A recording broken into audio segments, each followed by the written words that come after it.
Well, thank you, James, for joining us today. First, maybe a little bit brief introduction of yourself to the audience. Hi everyone, I'm James Palmer. I'm the deputy editor of Foreign Policy magazine. I was a long time China resident. I lived in Beijing for 15 years, in Shijiazhuang for a year before that. And I'm an expert in Chinese bureaucracy, institutional incentives, and culture. If you don't mind me asking, which institution did you work in China? So I worked for several institutions, of which the most notable is probably the English language edition of Global Times. Okay. Which, as I'm sure most of the audience knows, is a party-run newspaper. It operates out of the same compound as People's Daily nowadays. It's owned by People's Daily. So that was very useful in terms of getting an understanding of kind of stuff inside the system, what the incentives are, how So, people are motivated, and so on. so you would knew Mr. Hu Xijin well? I knew Hu Shijin quite well. Yes, he would come by the English language offices about once or twice a week. I had, long conversations with him at a couple of points. Got to see him evolve in terms of his own political standing and where and how he positioned himself. Very interesting guy, and I think would have been a newspaper magnate in any kind of system. There's a lot of people in China who are like, they only thrive because they know how to play up to power, they're institutional creatures, they're hierarchical, but who is somebody who would have been a real newspaper entrepreneur anywhere? It's just that the kind of entrepreneur he is has been modified to fit with state media. Yeah, I quite like him. Actually, I think he a lot of time he kind of telling the truth. He's one of the few quite outspoken and also quite socially liberal voices in China, I think. Yeah, he's very blunt. Yeah, Even when he speaks in public, he tries, I think, to tell the truth in a way as best he can. that's Now, he right. does obviously also try and appeal to particular political wins for his own kind of survival and his media survival. But he was always good on trying to protect other media, for instance. And I mean, I remember him telling me that his ultimate goal was a democratic China with freedom of speech, but that all of this was stuff you had to move slowly on. Now, people will also often say that without necessarily being really committed to it, but I think there was a kind of old school newspaperman sensibility there, sort of filtered through the necessity to work within all these strange kind of hierarchies. He used to have an allowance of I think it was one serious political mistake every 6 months that he was He was that banned quite a few times, I think. it Yeah. was banned quite, yeah, he went over that limit a couple of times, but that was back when he was running Global Times directly. He's purely, or at least theoretically, purely independent now. Yeah. All right. I think let's start with the breaking news. Trump just announced on Truth Social that he's gonna reintroduce the 100% tariff on Chinese goods because of the new China's initiative to implement the export control over rare earths. So, what do you expect? How will this end the tariff war? I will be amazed if that 100% tariff actually materializes. He set a date of November 1st by it, and I Mhm. think it's fairly transparent that this is his attempt at a negotiating tool. Yeah. Maybe some mix of angry response to China's moves, because he doesn't really, Trump has no interest in domestic politics or political pressures or economic pressures in the rest of the world. He just reacts in terms of perceived status and Yeah. the way that he feels he's been treated. So, he felt that he had been treated badly because China had, I think he said, put out these letters, these new restrictions, which aren't even particularly dramatic compared to Mhm. the existing ones, on the day that peace had been achieved in the Middle East after 3,000 years. So this He seems to think that China is trying to steal the spotlight from him. Yep, and remember he was also feeling sensitive because he didn't get the Nobel Peace Prize, Mhm. which he believed, sincerely believed he would. And Mhm. he's living in a world of, advisors who tell him what he wants to hear and AI generated videos that he can't distinguish from reality. So, so I think that this is a combination of hurt ego and a very typically Trumpian attempt at a negotiating stance where you Yeah. you claim an extreme stance so that you can be talked down from it. He And will tackle in the end again. yes, yep. And also, I Um, guess Christmas coming soon. I doubt the American consumers will be happy with a 100% tariff on Chinese-made Christmas presents. Yeah, I mean, especially when the economy is looking at best shaky anyway, I think this kind of move would cause massive political damage at home. We've already seen significant costs being paid, even after kind of walking back the big tariffs of before, the loss of like the soybean market, Yeah, the destruction of a lot of American small businesses which are dependent upon Chinese import of parts or other materials from China. Just huge damage done already. And the question is, how detached from reality is he? And I think what we've seen before is a point of like market intervention when yeah, the people like Besant and Lutnick, who are still somewhat connected to the reality of the markets, of the needs of the Fed and so on, rein him back. And we saw the market lose 900 points, I think, on Friday, yeah. in the space of an hour and a half after his announcement, something like this. So I think especially once now Monday is a federal holiday, so I think once Tuesday hits and the markets, plunge again, as is most likely, we'll see we'll see him rapidly walking stuff back. It's like I think it's the movie Wall Street. There's a line that said, when money talks, Trump has to listen. That's the only voice he will listen." Yes, and there's also the insider trader aspect here. Like I think in a lot of cases, what's happening is that Trump is making these kind of moves which cause big market changes, so that people in a very small circle around him Yeah, can profit from knowing the news in advance and yeah, trading on it, which is all massively illegal. But so much of what the American government is doing is illegal at the moment yeah. that this sort of disappears among a sea of crime. Yeah.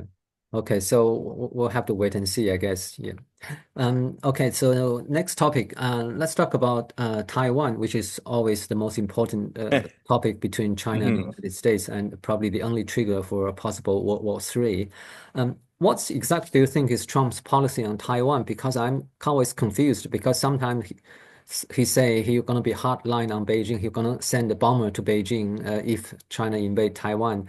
Other times he want to make a deal with Xi, and so who knows, he might sell out Taiwan in any minute. He give the impression. So exactly, I mean, I understand there are quite hawkish voices inside the Trump administration on Taiwan, like Marco Rubio and Eldridge Colby, but but the only one who's making the decision is Donald Trump, and he seems to be swaying left and right on this topic.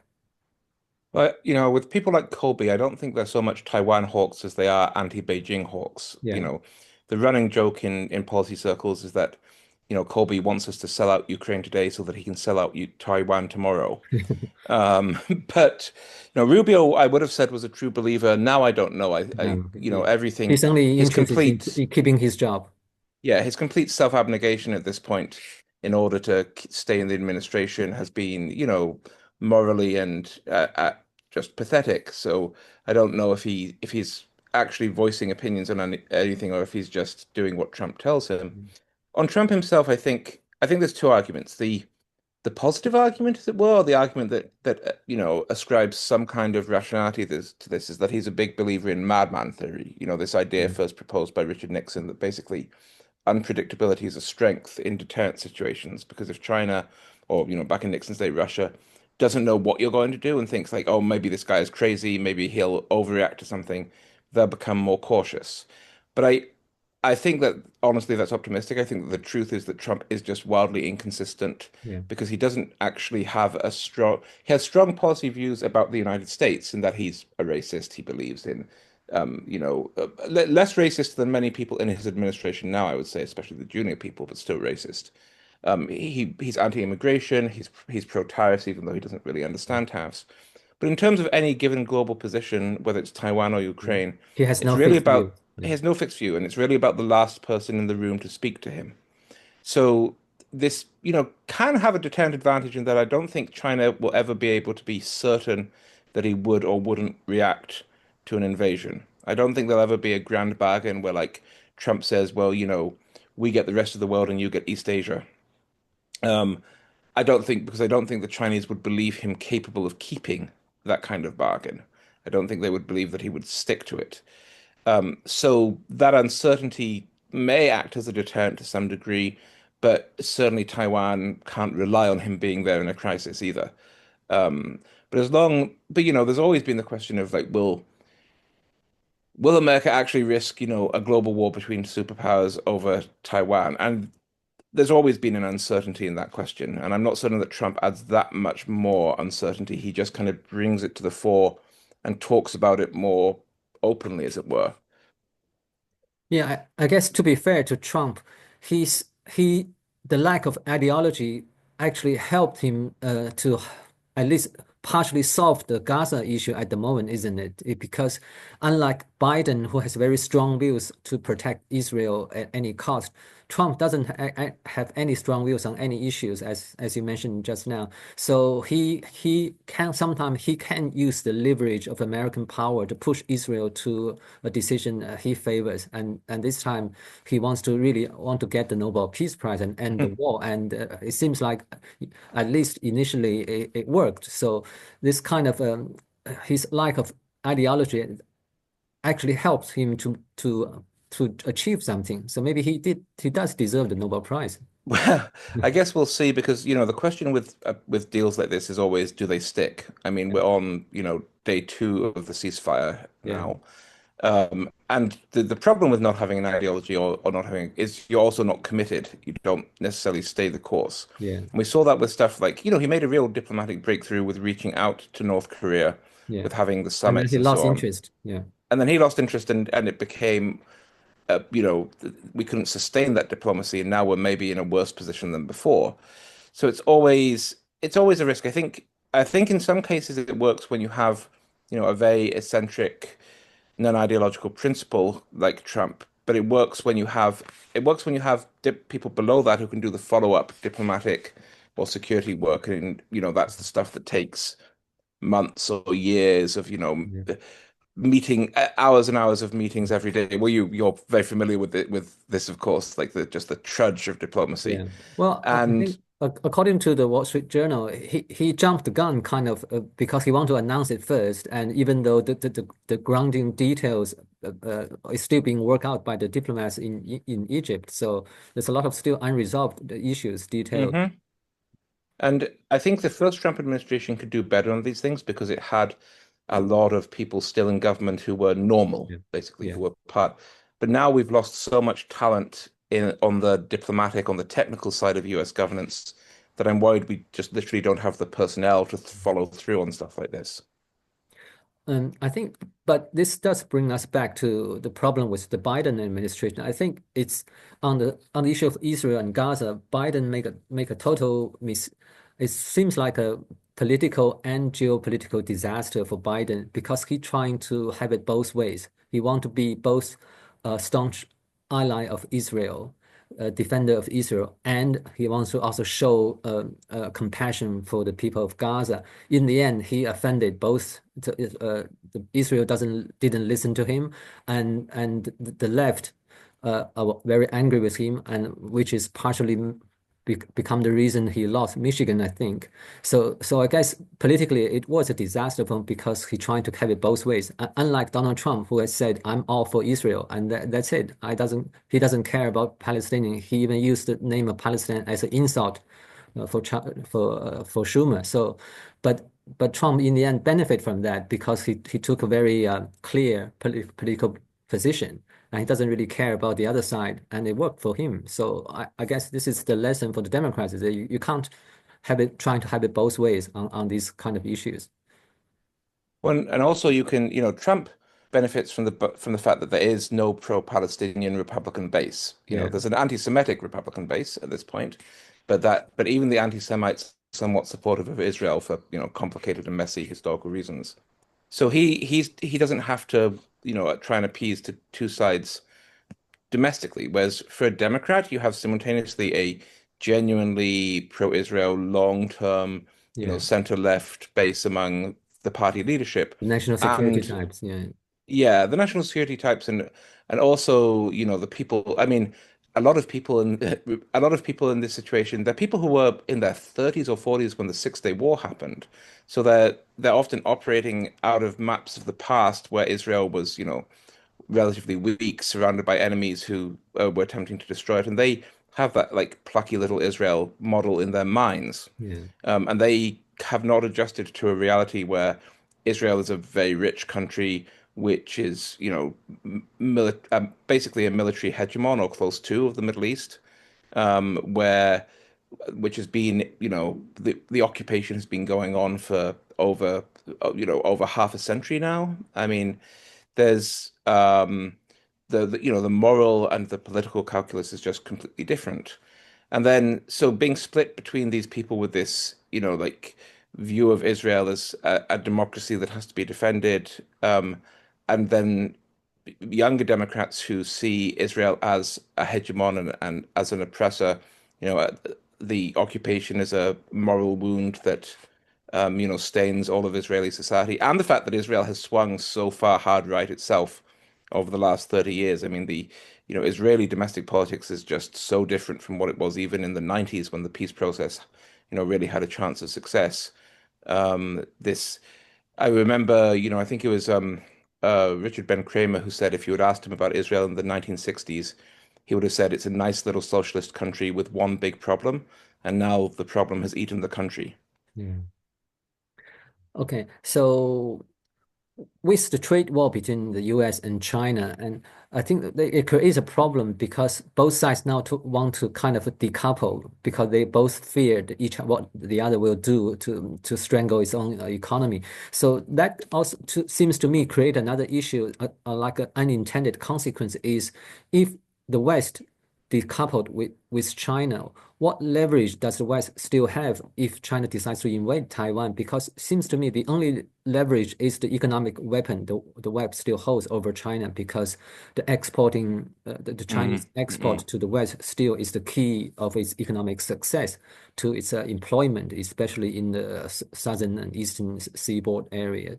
And if the West and China decouple, there seems to be no leverage left, economic leverage, and the only solution will be the military, which is a total disaster for everybody involved. So I think that where there are these people pushing for decoupling, the factors keeping them together are still so strong that it's very hard to imagine a kind of complete unraveling of relations. I think that what you have is this kind of ratchet effect whereby they kind of sort of decouple, they're pushed back together. I mean, after all this, after all of the first Trump administration and COVID and all this stuff, Chinese exports to the US have still been at record highs Yeah, despite all that. The thing is that so from the American point of view, like decoupling is immensely costly because it takes away like a huge part of the industrial chain. It means Americans are paying considerably more. And if there's one thing we've learned from the inflation years, it's that Americans hate paying more for yeah, stuff.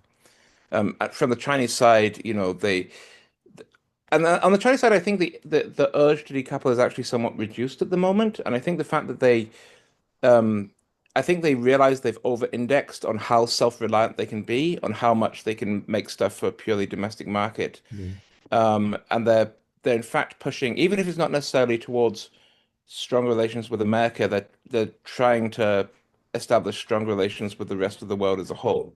Now, there's a kind of argument in Beijing that, maybe we can make up for American losses with like Latin America, Europe, and so on.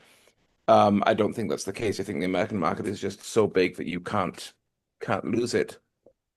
And so I think, despite all the talk, I think they'll ultimately keep coming back together in some way or another. They'll keep trying to make things work even when it doesn't. It's really, people used to talk about them being in an economic marriage, and I think we're really in a bad marriage now. We're really in the, we and stay nobody can this leave. staying together. Yeah, they're staying together because they've only got one car, and Yeah, the mortgage is in both their names, and the kids have to go to school.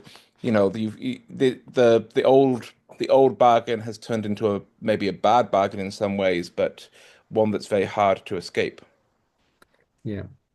Um, in one of your newsletters, you mentioned that one way for Taiwan to defend itself is to restart its nuclear program.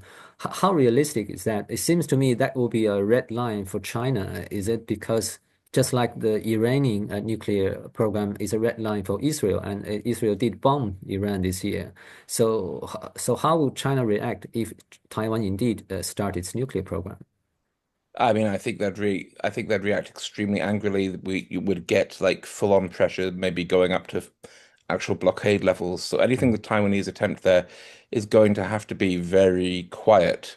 And also, of course, Taiwan just doesn't have the space for testing. No.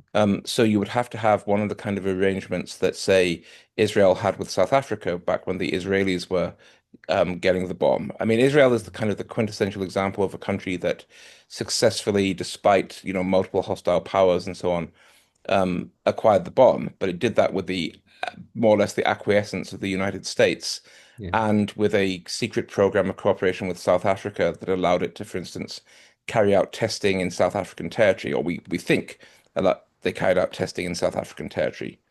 So, any Taiwanese deal, I think, would be, or any Taiwanese nuclear program would be very secretive and probably in cooperation with somebody else. I'm not certain who that somebody else would be. There are scenarios in which it's possible to imagine it being America, but I think that's pretty unlikely. But we also we could be seeing a wave of nuclearization across East Asia in the next sort of decade, 2 decades. The South Korean voices for a bomb have gotten very strong. The Japanese have always been like Yeah, they certainly have the potentially technical six. know-how. Yeah. Yeah. Yeah, the Japanese, I've heard people say, they could put together a bomb in 6 months. I think that's probably a slight exaggeration, but certainly the technical capabilities are there. And so, it depends on if you really lose the US credibility as a long-term protector, as a nuclear umbrella, the incentives for everybody else to get it become very strong. Because on the one hand, the period of getting a bomb, as we've seen with Iran, with Libya, is very risky. On the other hand, once you've got the bomb, Yeah, you're North you'll be safe. Korea, Yeah. yeah. Yeah, I mean, North Korea's nuclearization, uh, I mean, it has come at immense domestic costs. Probably hundreds of thousands of North Koreans have starved to death because resources were devoted to the bomb rather than trying to feed the country or repair relations with the world. But, now they are essentially untouchable on a lot of stuff that really matters to them.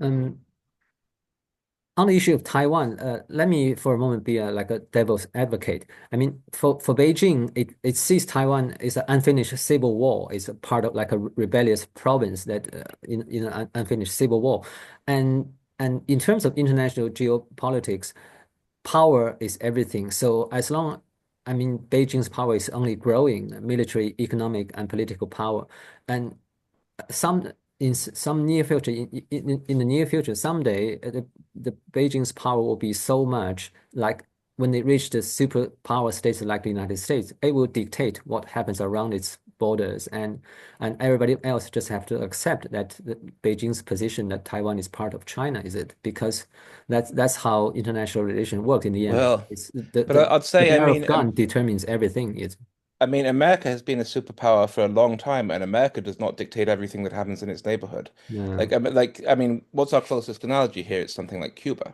yeah, Like Cuba is not a quote unquote rogue province of the United States or similar, but the American government has wanted the Cuban government gone for, more than 6 decades now. Like, what yeah. are we on? Yeah, but has attempted, has funded an invasion, has put it under blockade, all this kind of thing, and none of this has worked. The Cuban government is still the same Cuban government, even after its, own superpower patron collapsed. Cuba Yeah. has kept on being Cuba.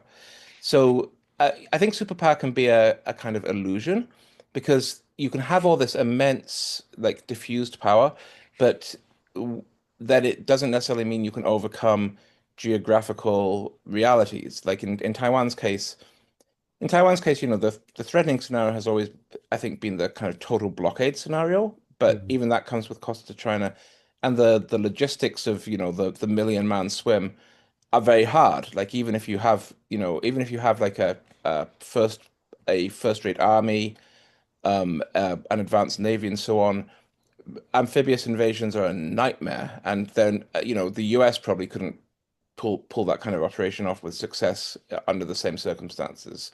So obviously Taiwan is concerned about the growing power, reactive to it. There's all kinds of all kinds of bad scenarios, but I don't think anything's inevitable. Um, well, the position of people like Eldridge Colby is that, as you mentioned before, that America needs to save its resources so it can focus on China. But how realistic is that position? Because it seems to me it's strange that if America won't stand up to Russia, which is a much weaker foe, how can anybody expect America to stand up to China when it comes to Taiwan? I mean, if you can't pass the test of Ukraine, how would everybody believe your words, your East Asian allies believe your words? Well, I think the counter to that is that Ukraine has held Russia off for years when everybody was expecting it to collapse in a month, in a week or a month. And part of that has been American aid and European aid. Now, the big similarity is that both of them are not formal. There's no formal defense pact in the same as there is with like NATO countries, where there's really a question of like, do you literally break your word on paper? Taiwan has operated under like basically long-term American promises of defense rather than obligations of defense, and Ukraine was much the same. You know, all these countries guaranteed Ukraine's independence, including Russia, when as part of its wind down of its nuclear assets, for instance. Um, so I do I do think there's a I do think there's a trustworthiness issue there, but also, one of the peculiar things about geopolitics is people's word matters a lot less than, or people's reputation matters a lot less than you'd think. We have all these instances where countries have acted in bad faith in one instance, and this has not damaged their long-term reputation or cause them to be considered untrustworthy. There's almost an inherently limited memory of it, both like institutionally and generationally. I think that's especially the case with superpowers because superpowers do so much. Superpowers are active in so many ways that you can say, well, America betrayed this group, but it kept its promise to this group. And it just becomes, I think, very hard to draw a straight line from one to the other. I mean, I always think of the Austrians, when so Russia helped Austria put down its domestic revolution in 1848, and then when the Russians asked the Austrians for help later, the Austrian line was, "We will astonish the world with our ingratitude." And I think that's the case with a lot of international relations. It's not so much about past promises or past agreements as it is about present realities and improvisations. Yeah, well, so we can only hope. Um, Yeah, I mean, all of these things, and also we just live in such a chaotic information environment and political environment that the kind of stability that you had, I mean, it's strange to say the stability of the Cold War because the Cold War was very unstable. But even the relative stability of the Cold War, the relative stability of like having these kind of relations, I think is now in doubt because of the churn of, who's in power, of what the people in power believe, and of the information environment that people are operating in. What do they believe about the world? What do they see? What do they see coming through their feeds? What kind of images of the world that they have? The shared consensus or shared reality of the past is really breaking down. what do you think is the status of the AUKUS agreement at the moment? There was a Pentagon review. I think they finished. There seems to be positive result from the review, but it seems to me, and there is some speculation in the Australian media that the review was just a fake leaf to leverage Australia to increase its military spending because that's the key foreign policy goal of the Trump administration to get every ally to increase its military spending. So, what do you think? Yeah, I think there was a genuine struggle within the administration over whether the program should continue because the the administration is still split into these multiple factions. And, one of these factions is purely isolationist. Like Mm. America has no interest in the rest of the world. We should be attempting to just create, well, they also tend to be white nationalists, so that's the group that's most interested JD in Vance just wing of the yes, yeah, yeah. yeah. They just want to create like an ethnically pure state at home.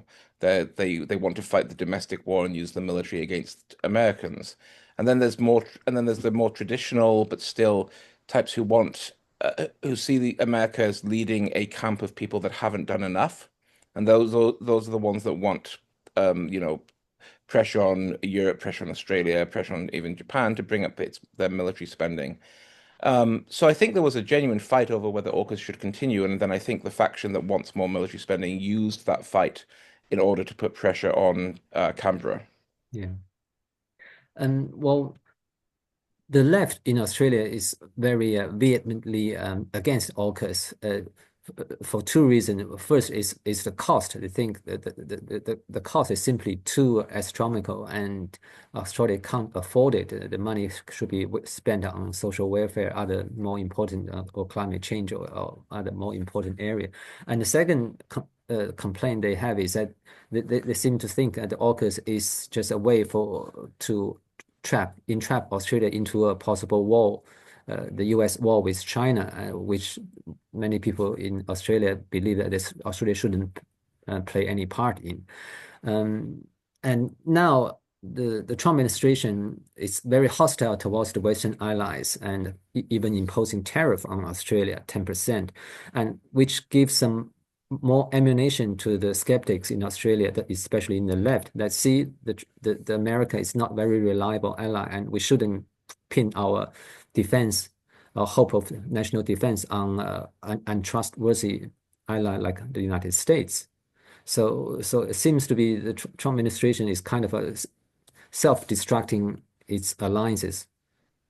Yeah, and this is the problem with having these competing factions, that a relatively coherent plan like America's allies need to do more gets completely undercut if you have, lunatics trying to impose massive tariff rates, or attempting to put pressure on Europe that it can't ban Elon Musk's Twitter, although, Yeah, X, or this kind of thing. So, the whole Trump administration is just an inherently self-contradictory, destructive force.